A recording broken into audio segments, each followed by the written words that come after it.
तो दोस्तों स्वागत है आपका एक और नए शानदार एपिसोड में। उम्मीद है आप सभी लोग ठीक होंगे। तो चलिए वीडियो शुरू करते हैं, लेकिन उससे पहले पिछले एपिसोड का एक छोटा सा रिकैप कर लेते हैं। पिछले एपिसोड में हमने देखा था कि डिवाइन ब्लैकस्मिथ जेन हुआ ने तांग वुलिन को हेवनली रिफाइनमेंट की असली ताकत दिखाई थी।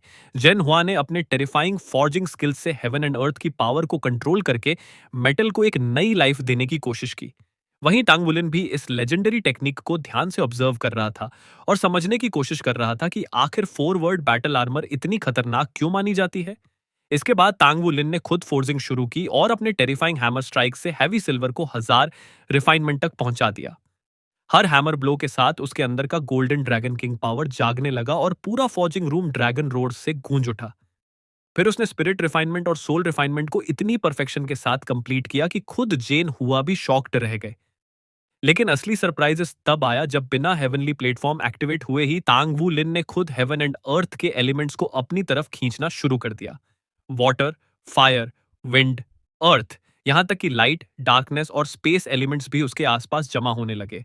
और अब सवाल यह है, क्या तांग वू लिन पहली ही कोशिश में हेवनली रिफाइनमेंट कंप्लीट कर पाएगा? तो तैयार हो जाइए, क्योंकि आगे की कहानी होने वाली है और भी ज्यादा रोमांचक। चलिए शुरू करते हैं आज का नया एपिसोड। जेनहुआ की आंखों में इस वक्त जो हैरानी थी, वो छिपाए नहीं छिप रही थी। 7 अलग अलग एलिमेंट्स को एक साथ कंट्रोल करना, यह हेवनली रिफाइनमेंट की लगभग अंतिम सीमा मानी जाती थी। अपने पूरे फॉर्जिंग करियर में उसने खुद भी सिर्फ कुछ ही बार 7 एलिमेंटल हेवनली रिफाइनमेंट किया था और हर बार उसकी हालत मौत के दरवाजे तक पहुंच गई थी। लेकिन अभी तंग वुलिन बिना किसी डर के वही काम कर रहा था। जेनहुआ का मन हुआ कि तुरंत उसे रोक दे, लेकिन अगले ही पल उसने खुद को रोक लिया। कुछ चीजें सिर्फ समझाने से नहीं, खुद महसूस करने से सीखी जाती हैं। ऊपर से वो खुद यहां मौजूद था। अगर कुछ भी गलत होता तो वह टंगवुलिन की रक्षा कर सकता था, लेकिन उसके मन में सबसे बड़ा सवाल यही था, आखिर टंगवुलिन इतनी विषम मात्रा में हेवन एंड अर्थ की पावर खींच कैसे रहा था। इस समय तक हेवनली प्लेटफॉर्म एक्टिवेट भी नहीं हुआ था, फिर भी आसपास के एलिमेंट्स पहले ही उफान मार रहे थे। जितने ज्यादा एलिमेंट्स जमा होते, हेवनली रिफाइनमेंट उतना ही खतरनाक बन जाता। और जब ट्रिब्यूलेशन लाइटनिंग गिरती, तब उसका आतंक कल्पना से भी परे होता। इसी वक्त तांग वुलिन का डिवाउरिंग हेवन एंड अर्थ पूरी तरह सक्रिय था। यही उसकी सबसे बड़ी ताकत थी। उसे हेवनली प्लेटफॉर्म की मदद की जरूरत ही नहीं थी। आखिर वह सन ऑफ नेचर था, वो इंसान जिसे पूरे प्लेन ने चुना था। नेचर उसके साथ वैसे जुड़ी हुई थी जैसे शरीर में बहता खून। प्लेन रूलर सीधे उसकी मदद नहीं कर सकता था, लेकिन उसने टांग वुलिन को पूरी दुनिया के लॉज और नेचर के साथ सबसे गहरी अफिनिटी दी थी। और जैसे जैसे उसकी कल्टीवेशन बढ़ रही थी, यह कनेक्शन और भी भयानक होता जा रहा था। टांग वुलिन ने अपनी आंखें बंद कर रखी थीं। उसके आसपास काउंटलेस एलिमेंटल फ्लक्चुएशंस घूम रहे थे।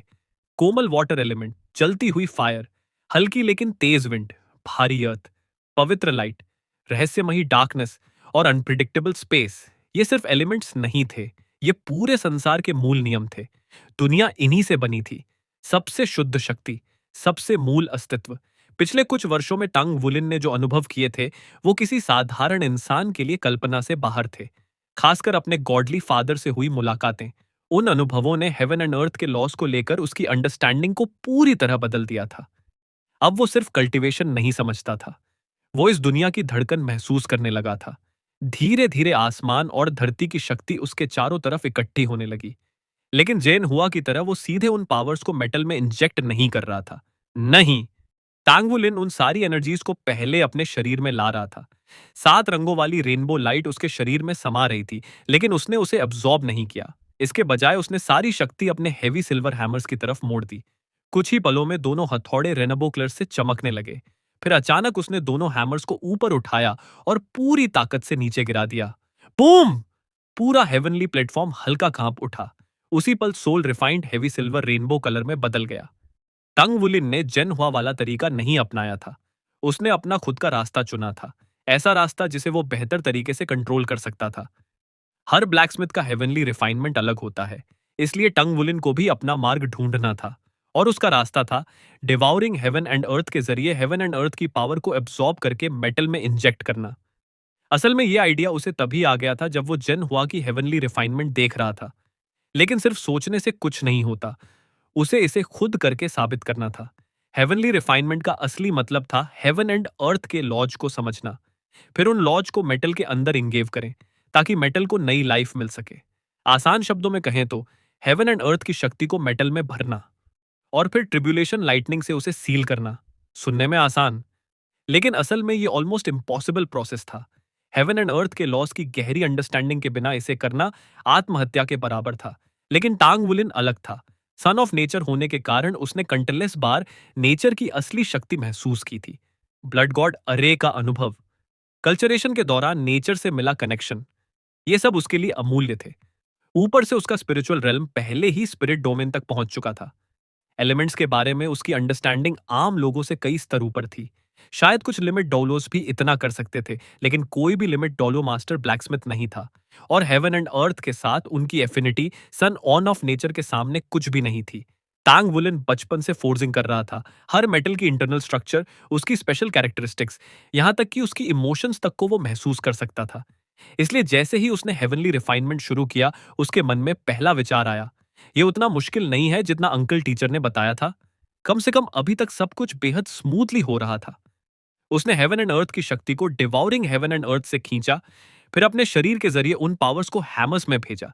तभी उसे साफ महसूस हुआ कि सोल रिफाइंड हेवी सिल्वर खुद उन एलिमेंट्स को अब्सॉर्ब करना चाह रहा था, जैसे मेटल खुद इवॉल्व होना चाहता हो। उसके कॉन्शियस कंट्रोल के नीचे countless tiny elemental marks metal के अंदर बनने लगे।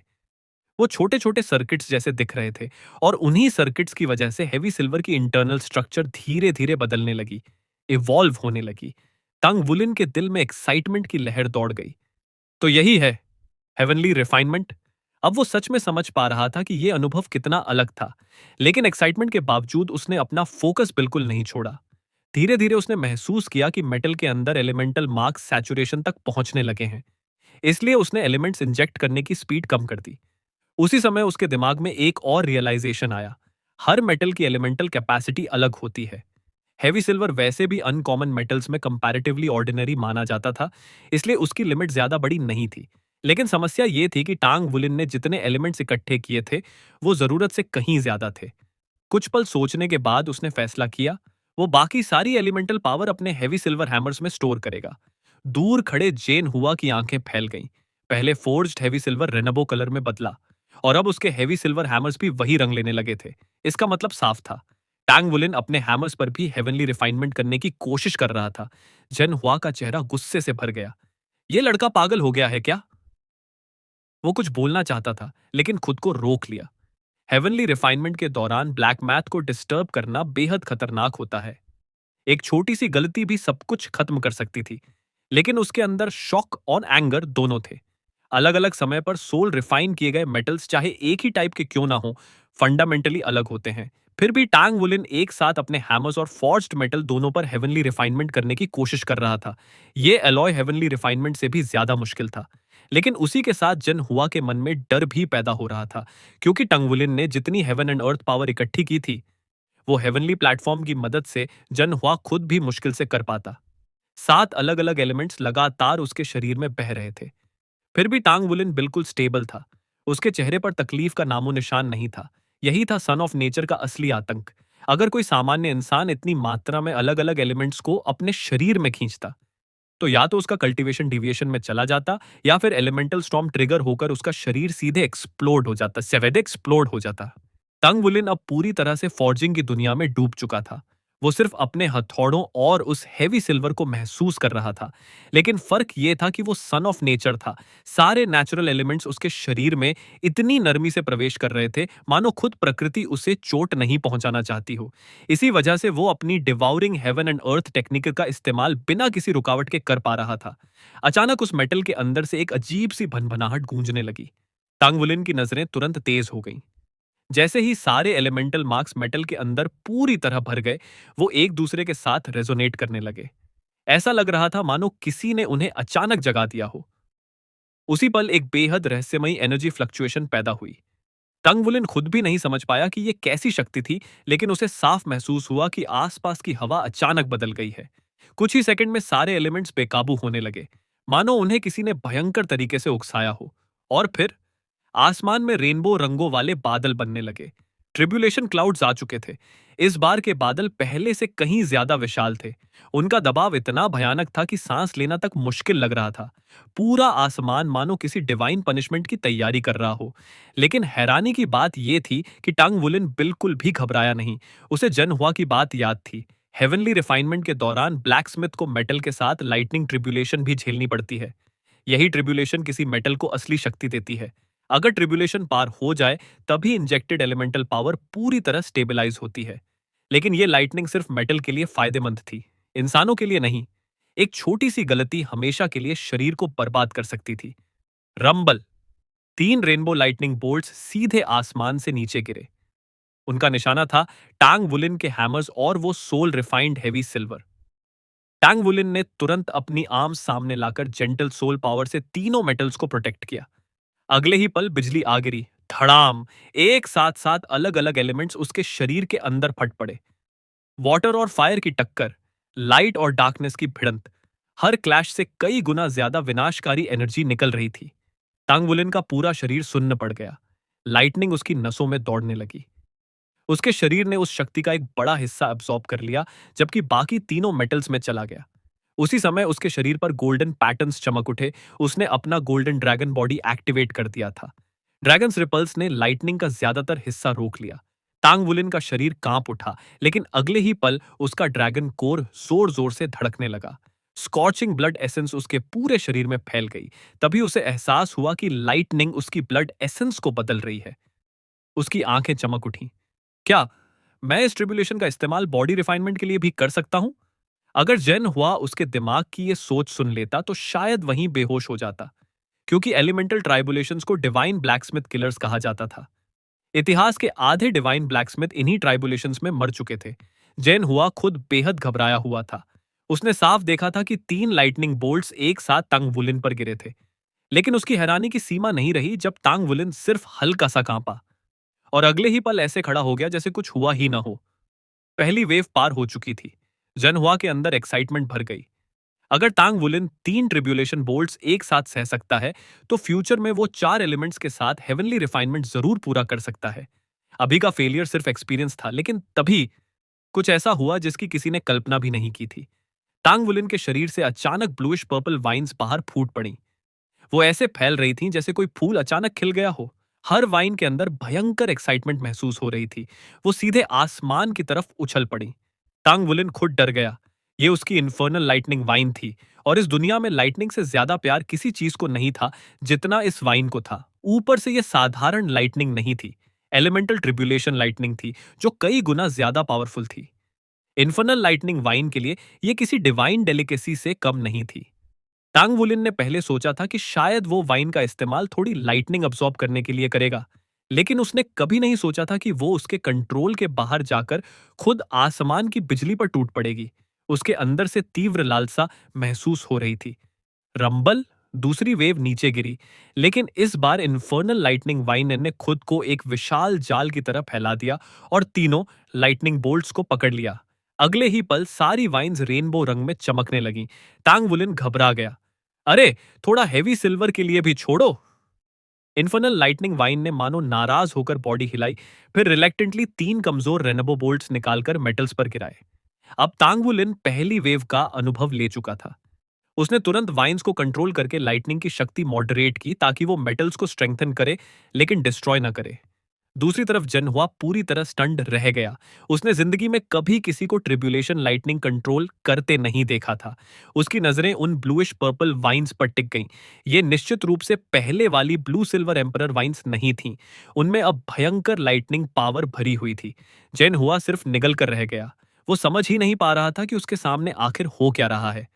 रंबल। तीसरी वेव पहले से भी ज्यादा ताकतवर होकर नीचे गिरी, लेकिन इन्फर्नल लाइटनिंग वाइन तो खुशी से पागल हुई जा रही थी।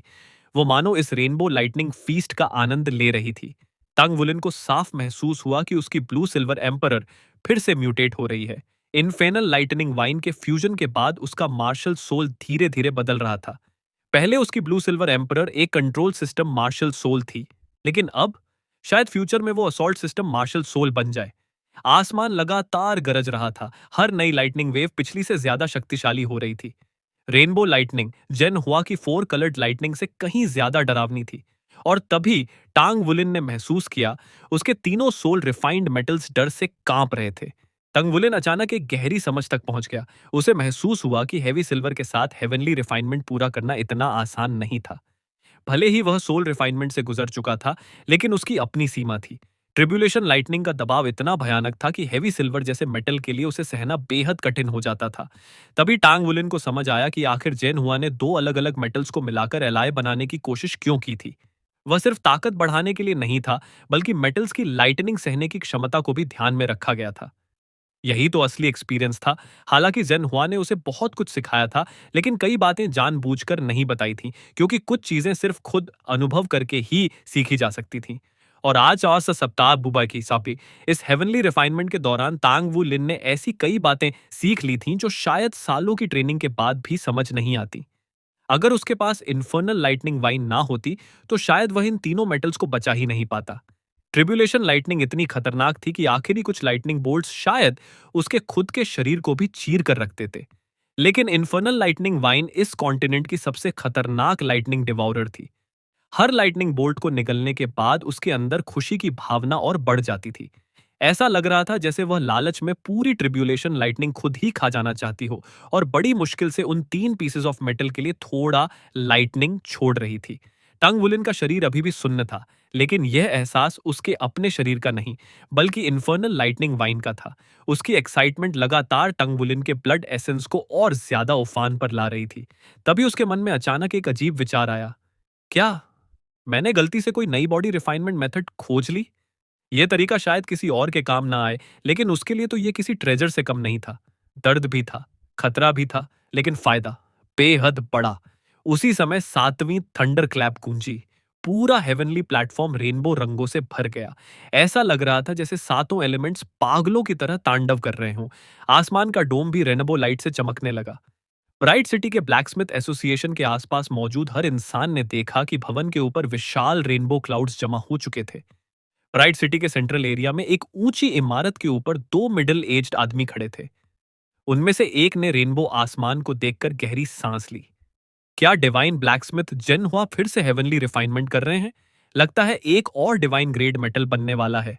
दूसरा आदमी भी हल्की हंसी के साथ बोला, काश हमें भी डिवाइन ब्लैकस्मिथ जेन हुआ से कोई डिवाइन ग्रेड मेटल फॉर्ज करवाने का मौका मिल पाता। पहला आदमी तुरंत सिर हिलाने लगा। सपने देखते रहो, डिवाइन ग्रेड मेटल की कीमत आसमान छूती है। और मैंने सुना है कि जेन हुआ अब बहुत कम हेवनली रिफाइनमेंट करते हैं।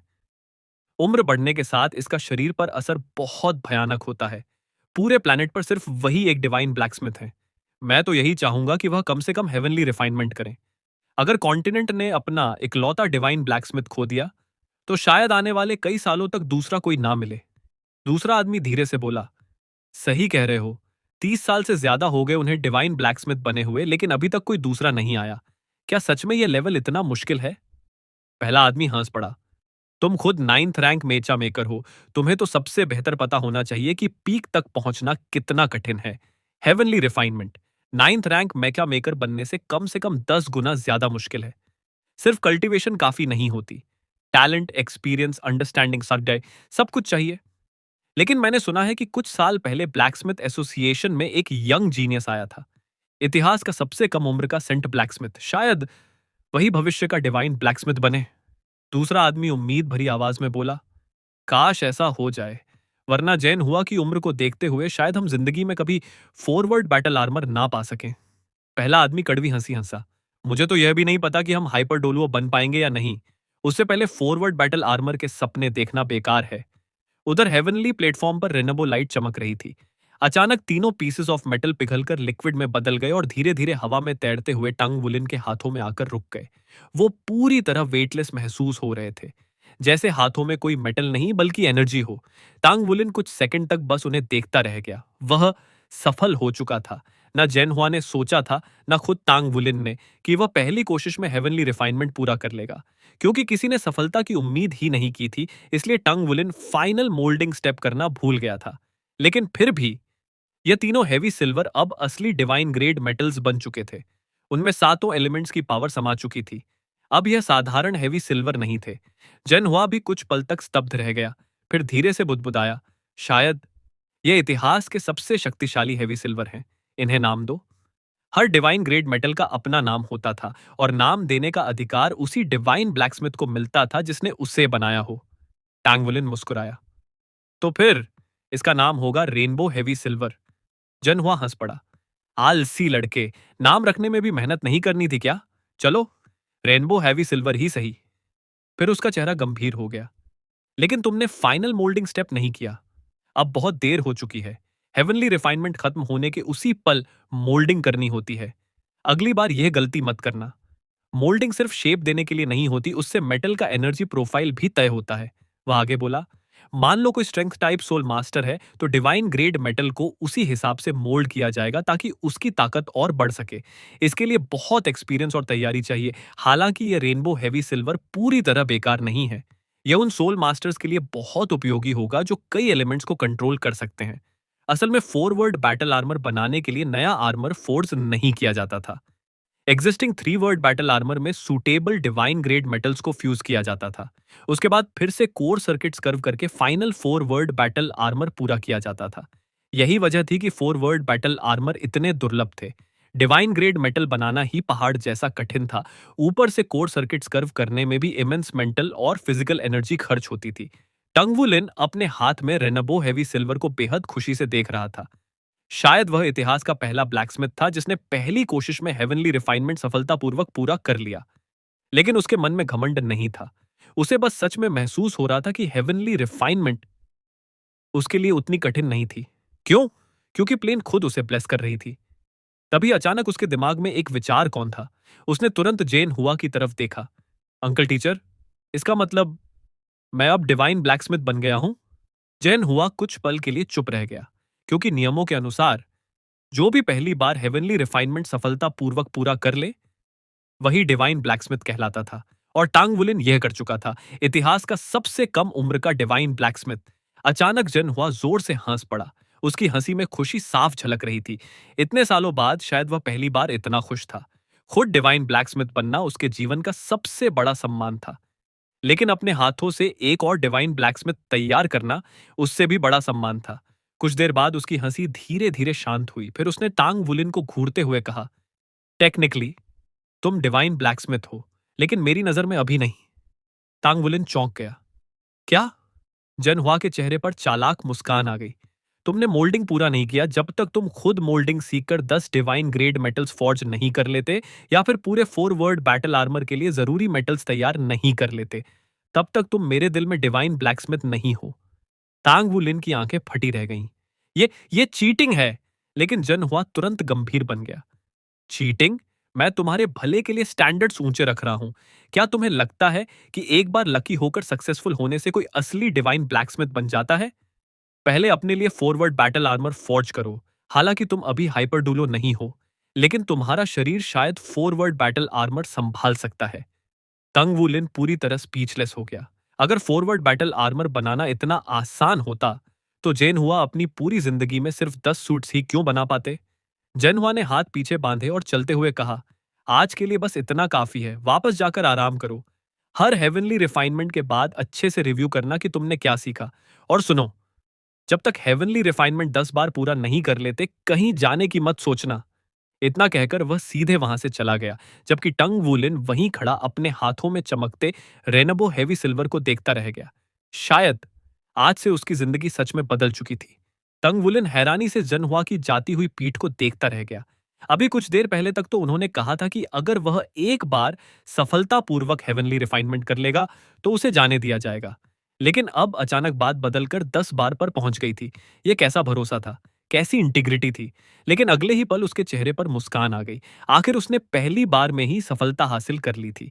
अगर एक बार कर सकता है तो 10 बार क्यों नहीं? उसके लिए सबसे बड़ी मुश्किल हमेशा लाइटनिंग ट्रिब्यूलेशन रही थी, मगर अब उसके पास इन्फर्नल लाइटनिंग वाइन था।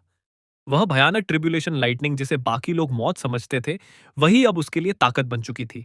अब उसे सिर्फ अनुभव इकट्ठा करना था, अलग अलग मेटल्स और अलॉयज पर प्रयोग करना था। वह साफ महसूस कर सकता था कि अभी भी उसमें सुधार की बहुत गुंजाइश थी। लेकिन सबसे अहम बात यह थी कि उसने आखिरकार वह दीवार तोड़ दी थी जो उसे हेवनली रिफाइनमेंट तक पहुंचने से रोक रही थी। और सबसे अजीब बात, उसका infernal lightning wine tribulation lightning को निगलने के बाद भी पूरी तरह संतुष्ट नहीं हुआ था। जैसे उसे और चाहिए था, बहुत ज्यादा। टांग वुलेन खुद नहीं जानता था कि भविष्य में यह लाइटनिंग उसके इन्फर्नल लाइटनिंग वाइन को किस स्तर तक ले जाएगी, लेकिन एक बात तय थी, इसका असर बेहद सकारात्मक होने वाला था। ऊपर से हेवनली रिफाइनमेंट सिर्फ फॉर्जिंग नहीं था, यह उसके शरीर को भी रिफाइन कर रहा था। डिवाइन ग्रेड मेटल्स बनाने की क्षमता और कल्टीवेशन दोनों एक साथ बढ़ रहे थे। उसके लिए इससे बेहतर कल्टीवेशन मेथड शायद दुनिया में कोई नहीं था। समय तेजी से बीता और देखते ही देखते 10 दिन गुजर गए। आखिर वह दिन आ चुका था जिसका इंतजार पूरे ब्राइट सिटी ने किया था। सुबह होते ही ब्राइट सिटी स्पोर्ट्स स्टेडियम लोगों से घिर चुका था। हर तरफ सैनिक तैनात थे। बड़ी बड़ी सड़कों को खाली रखा गया था ताकि कोई गड़बड़ न हो। पूरा शहर असाधारण तनाव और उत्साह से भरा हुआ था। स्पिरिट पगोडा ने इस स्पाउस सिलेक्शन इवेंट को जिस स्तर तक पहुंचा दिया था, वह पूरे कॉन्टिनेंट में चर्चा का विषय बन चुका था। ताजा आंकड़ों के अनुसार इस इवेंट के लिए लगभग 4000 लोग रजिस्टर कर चुके थे। और ये कोई साधारण लोग नहीं थे।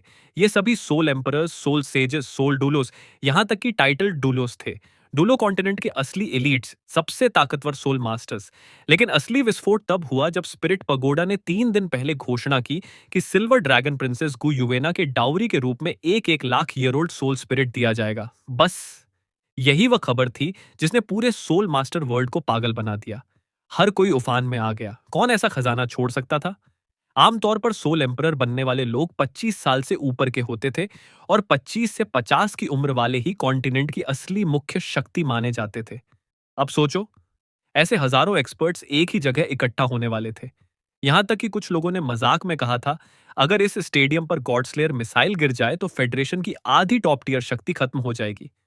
हालांकि यह सिर्फ मजाक था, लेकिन श्रेक एकेडमी और टैंक सेक्ट पर हुए हमले के बाद फेडरेशन अब किसी भी जोखिम के लिए तैयार नहीं थी। आखिरी गॉडस्लेयर मिसाइल पर कड़ी निगरानी रखी जा रही थी। आसमान में एयरक्राफ्ट स्क्वाड्रन्स घूम रहे थे। मैचा कॉप्स तैनात थी और हजारों सैनिक पूरे ब्राइट सिटी की सुरक्षा संभाल रहे थे।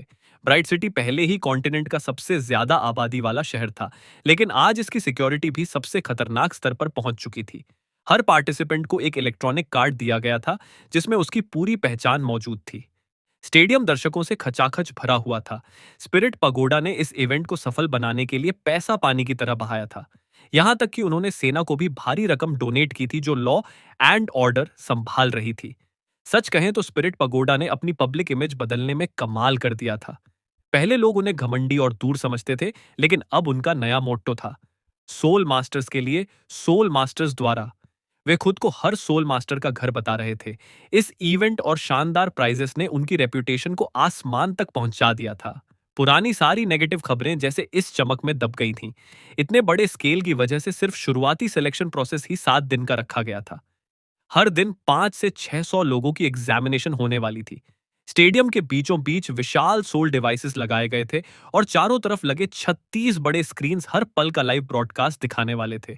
पहले दिन एग्जामिनेशन देने वाले सभी पार्टिसिपेंट्स अब स्टेडियम के लॉबी में इकट्ठा हो चुके थे।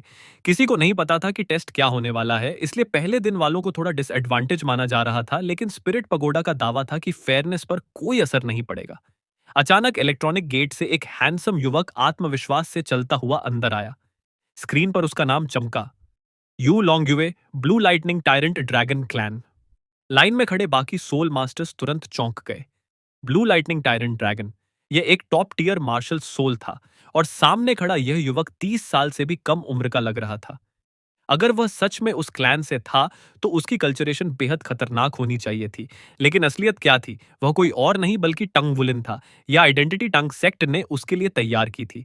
सिर्फ वही नहीं, श्रेक्स 7 मॉन्स्टर्स के बाकी सदस्य भी अलग अलग आइडेंटिटीज में इस इवेंट में शामिल होने वाले थे। उन्होंने इस पूरे मिशन के लिए बेहद गहरी प्लानिंग की थी। तांग वू लिन जानबूझकर पहले बैच में शामिल हुआ था, क्योंकि सिर्फ एग्जामिनेशन पास करने वाले ही आगे इवेंट में हिस्सा ले सकते थे। वह सामने लगे विशाल सोल डिवाइसेस को देख रहा था और उसकी यादें अनायास पीछे लौट गईं। श्रेक एकेडमी का एंट्रेंस एग्जामिनेशन, उस समय उसके साथ गु युए, चू शाओयान और सीए थे। चारों ने मिलकर वह परीक्षा शानदार तरीके से पास की थी। श्रेक एकेडमी में एक्सेप्ट होने का वह दिन उसकी जिंदगी का सबसे खुशहाल पल था। उसके माता पिता के जाने के बाद उसने कभी इतनी खुशी महसूस नहीं की थी। उस समय गुयू उसके साथ थी, हमेशा उसके पास। लेकिन अब वही गुयू आज स्पिरिट पागोडा की सिल्वर ड्रैगन प्रिंसेस बन चुकी थी, और वह खुद टैंक सेक्ट मास्टर और सी गॉड्स पेविलियन मास्टर। सिर्फ 10 सालों में सब कुछ बदल गया था। समय ने उनकी मासूमियत छीन ली थी और उसकी जगह जिम्मेदारियों और दबाव ने ले ली थी। टैंग वुलिन के दिल में अचानक गहरी कसक उठी। काश वह फिर से उन बेफिक्र बचपन के दिनों में लौट सकता। उसने धीरे से अपना सिर उठाकर रोस्ट्रम की तरफ देखा। वहां वन वे ग्लास लगे हुए थे, इसलिए कोई अंदर नहीं देख सकता था, लेकिन फिर भी वह साफ महसूस कर सकता था कि गुयुएन वहीं मौजूद है। उसका हाथ अनायास उसकी छाती पर लटके सिल्वर ड्रैगन स्केल तक पहुंच गया। उसकी आंखें पहले से भी ज्यादा चमक उठीं, और तभी अचानक पूरे स्टेडियम के ऊपर का आसमान अंधेरा पड़ गया। एक विशाल काला बैरियर पूरे स्टेडियम के ऊपर फैल गया, जैसे दिन के बीचों बीच रात उतर आई हो। क्या एग्जामिनेशन अब शुरू होने वाली थी, या फिर कुछ और होने वाला था? जे अचानक हुए इस बदलाव ने वहां मौजूद सभी दर्शकों और प्रतियोगियों का ध्यान अपनी तरफ खींच लिया। तभी पूरे स्टेडियम में मधुर संगीत गूंजने लगा, और ऊपर से एक चमकदार रोशनी नीचे उतरी, जिसने हवा में एक विशाल त्रिआयामी प्रोजेक्शन बना दिया। उस प्रोजेक्शन में सिल्वर ड्रैगन प्रिंसेस गु युएना रेगिस्तान के बीच चलते हुए दिखाई दे रही थी। बस फिर क्या था, पूरा स्टेडियम कान फाड़ देने वाली चीखों और तालियों से गूंज उठा। दृश्य लगातार बदलते रहे।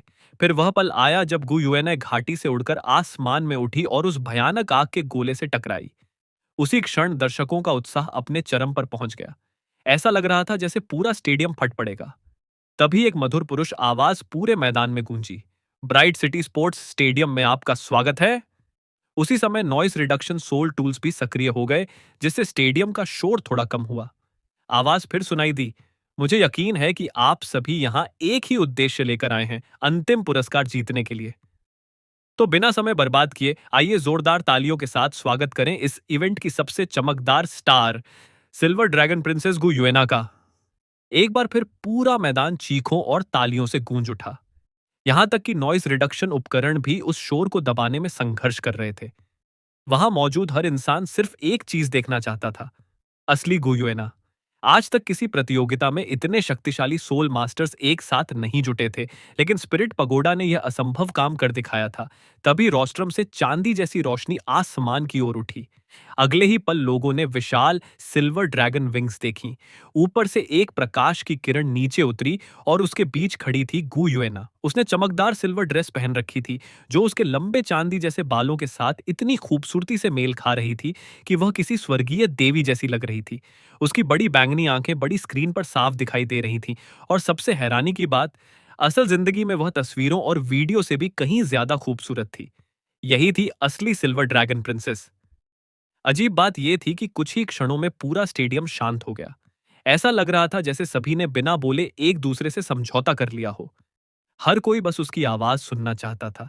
कुयुएन ने भीड़ की तरफ देखा। उसकी बैंगनी आंखें मानो पूरी दुनिया को भेद सकती थीं। हर इंसान को ऐसा भ्रम हो रहा था जैसे वह सीधे उसी की तरफ देख रही हो, जबकि वह 100 मीटर से ज्यादा ऊंचाई पर थी। फिर भी लोगों के दिल उसकी नजरों से कांप उठे। भीड़ के बीच खड़ा तंगवुलिन भी उसे देख रहा था। उसके चेहरे पर पहले वाली घमंड भरी मुस्कान गायब हो चुकी थी। उसकी आंखें शांत थीं, लेकिन उनमें अटूट दृढ़ता जल रही थी। कुयुए, इस बार मैं तुम्हें अपने साथ जरूर लेकर जाऊंगा।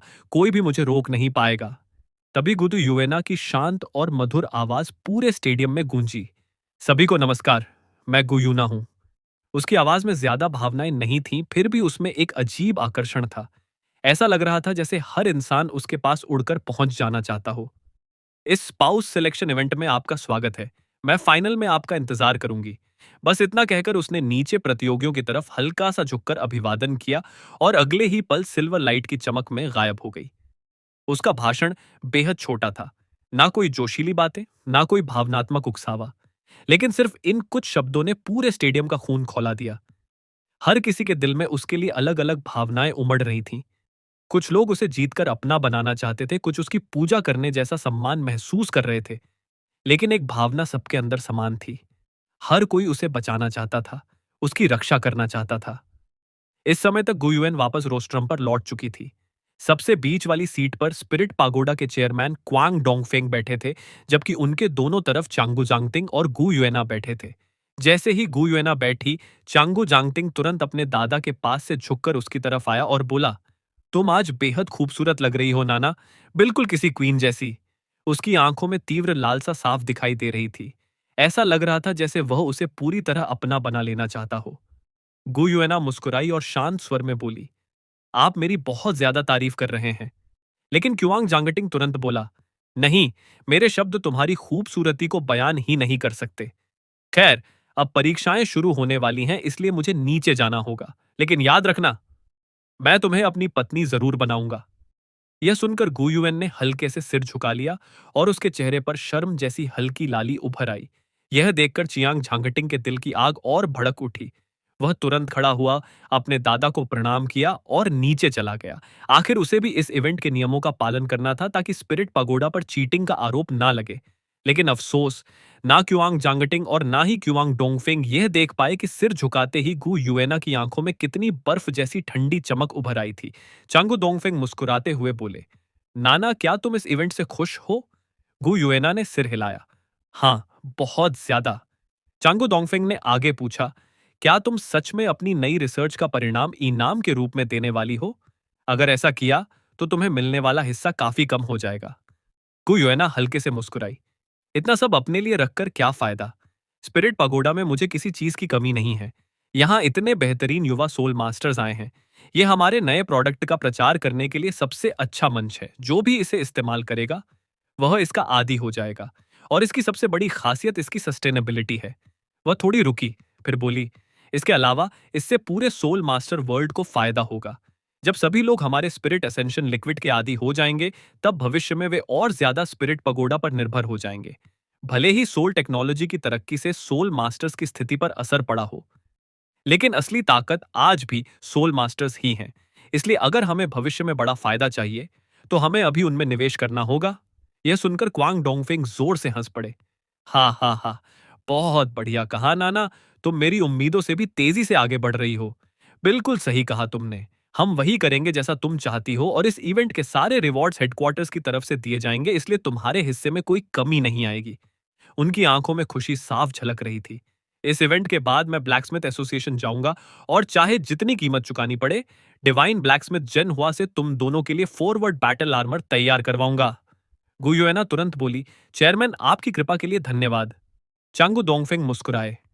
इस इवेंट के बाद तुम मुझे चेयरमैन नहीं, ग्रैंडफादर कहोगी। मैं जल्द से जल्द तुम्हारी और जांगतिंग की शादी करवाऊंगा। तुम्हारे साथ होने से मेरे लिए स्पिरिट पगोडा की जिम्मेदारी धीरे धीरे तुम दोनों को सौंपना आसान हो जाएगा। वह सच में गु युएना से बेहद खुश थे। ना सिर्फ वह एक असाधारण सोल मास्टर थी, बल्कि सोल स्पिरिट रिसर्च में उसका टैलेंट अद्भुत था। स्पिरिट पागोडा में शामिल होने के बाद से उसने एक के बाद एक ऐसे आइडियाज दिए थे जिन्होंने सालों पुरानी समस्याएं हल कर दी थीं। यहां तक कि ब्लैक सोल स्पिरिट्स का विकास भी उसी की वजह से संभव हुआ था, जिसने स्पिरिट पागोडा को पूरे महाद्वीप का नंबर 1 संगठन बना दिया। और अब उसने एक और चौंकाने वाला प्रोडक्ट विकसित किया था। स्पिरिट पगोडा इस स्पाउस सिलेक्शन इवेंट के अंत में उस नए प्रोडक्ट की घोषणा करने वाला था और वह पूरी सोल मास्टर दुनिया को हिला देने वाला था। चियांगू डोंगफेंग को सबसे ज्यादा खुशी इस बात की थी कि गु युएना का ध्यान रिसर्च और डेवलपमेंट पर ज्यादा था। इसका मतलब था कि भविष्य में वह चांगू जांगटिंग के चेयरमैन बनने के रास्ते में बाधा नहीं बनेगी। और वैसे भी शादी के बाद वह चांगू फैमिली का हिस्सा बन ही जाती। उनकी नजरों में यह युवा जोड़ी स्पिरिट पागोडा का भविष्य थी। और जब वे दोनों सब संभाल लेंगे, तब वह खुद पूरी ताकत के साथ उस और भी ऊंचे रियल्म को हासिल करने निकलेंगे, जिसका सपना वह इतने सालों से देख रहे थे। उधर नीचे परीक्षाएं शुरू हो चुकी थीं।